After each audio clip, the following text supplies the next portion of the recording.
Jessica sat in the passenger seat, her hands resting neatly in her lap. The night outside was painted in soft shadows, the city lights blurring as Matteo's car glided down the quiet road. The hum of the engine was steady, almost too steady, leaving silence thick between them. At first it was comfortable, but slowly it began to feel like a question waiting in the air. Jessica tilted her head slightly toward him, sensing there was something unsaid. Matteo's voice finally broke the silence, low and deliberate. "I've always wondered," he said slowly, "how someone like you ended up with someone like Daniel." Jessica blinked, startled. "What do you mean by that?"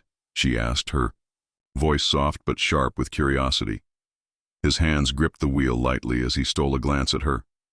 "You're present, thoughtful. There's a warmth in you. Daniel doesn't always seem to see what's right in front of him." Jessica's heart thumped, not from fear but from the strange way his words slipped into the cracks she didn't know were there. They stopped at a red light. Matteo turned to her, really looking at her. "Has anyone told you lately," he asked gently, "that you're worth seeing?" Her breath caught. Jessica stared at the faint reflection of herself in the glass window, a woman who had spent years taking care of everyone else but forgotten her own reflection. Slowly, she shook her head. "Not for a long time." The light turned green, but Matteo didn't move right away. He simply leaned back, exhaling. Softly, the air between them thick with something unspoken. "Would you mind if we took a longer route home?" Matteo asked, his tone gentle, not demanding. "I could use the company, and maybe you could too." Jessica hesitated. She should have said no, but something in his voice, unassuming and open, disarmed her. "Okay," she whispered. The city slipped behind them as suburban streets unfolded, tree-lined roads lit by the occasional street lamp. The silence now felt different, as though something was quietly unfolding, something both of them were afraid to name. The car rolled to a stop near a quiet neighborhood park, shadows of tall trees swaying gently under street lamps. Matteo rested his hand on the steering wheel, his eyes soft. "You don't have to answer this," he said quietly. "But are you happy, Jessica?" Her throat tightened. She stared out at the small park, benches under the soft glow of lamplight, leaves whispering in the breeze. I don't know," she admitted. "I think I stopped asking myself that." Matteo nodded as though he understood more than he should. "It's lonely, isn't it? Even when you're not alone." The park felt like it belonged to them alone. Neither stepped out of the car, but the silence wrapped around them like a blanket. Matteo's eyes lingered on her face, not in hunger, but in recognition. "I've been where you are," he said, softly, "going through the motions, watching life pass by as if you're only a bystander." Jessica's fingers curled in her lap, her chest heavy. She had never spoken these things aloud, yet somehow he knew. His words weren't temptation, they were truth. She turned to him, her voice breaking slightly. "I never thought anyone could see that part of me." "Sometimes," Matteo whispered. "All it takes is one person who does." They sat there, unmoving, caught in the stillness of a fragile connection. Matteo didn't reach for her hand, nor did he lean closer, but Jessica felt the air shift between them, like an invisible line had been crossed. The night outside seemed to pause, time bending for just the two of them. She inhaled deeply, feeling alive in a way she hadn't for years. When Matteo finally restarted the car, Jessica knew something irreversible had begun. Not an affair, not desire, but something deeper, the rediscovery of herself. When they reached her house, Jessica noticed immediately. The lights were off. Dark windows, silent walls.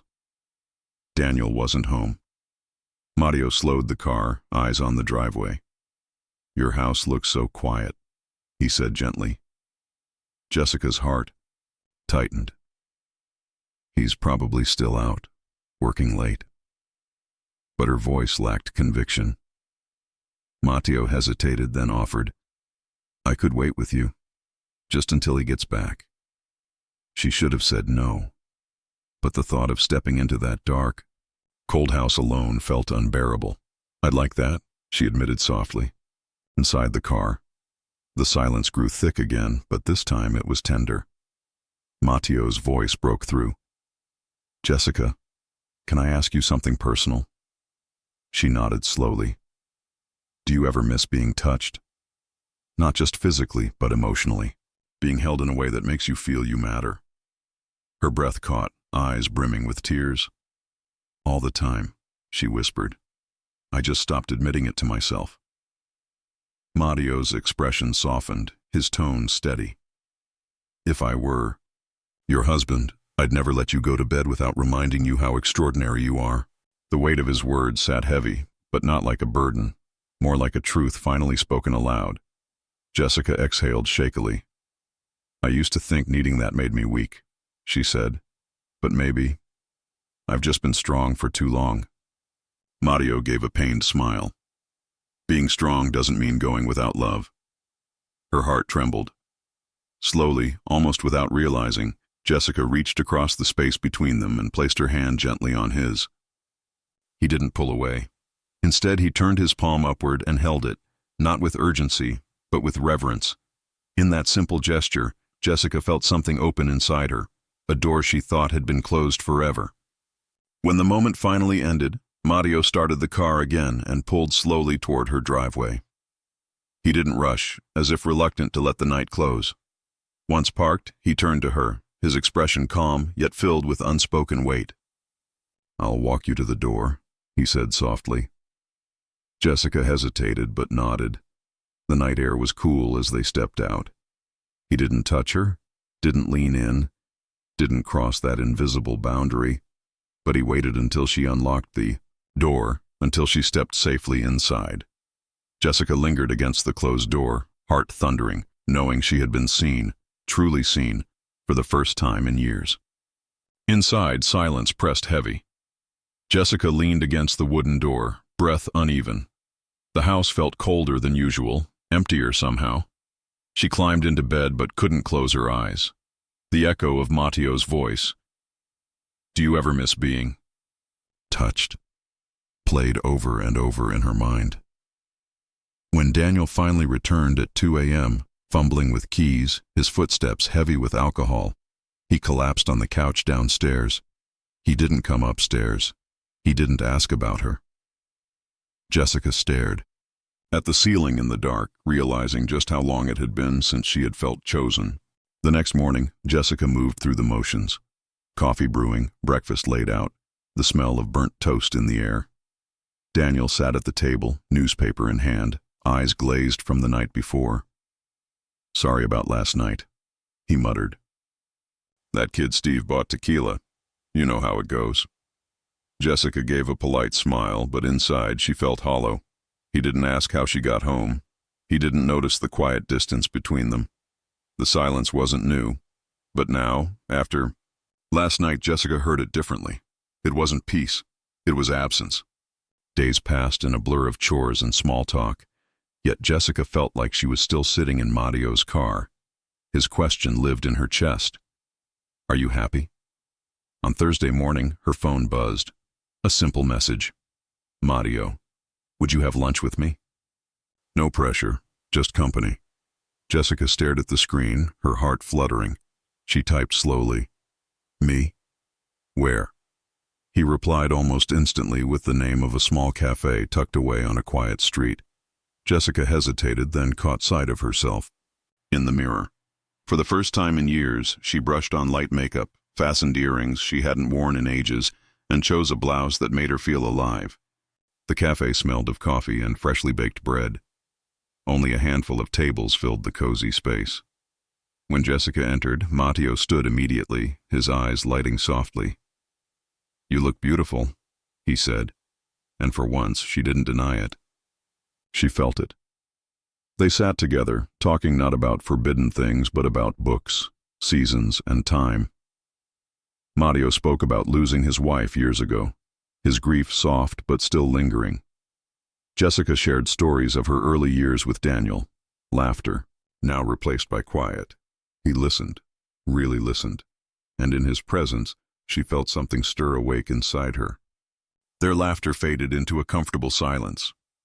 When Matteo walked her back to her car, the air between them shifted again. He held the door open, pausing just a second too long.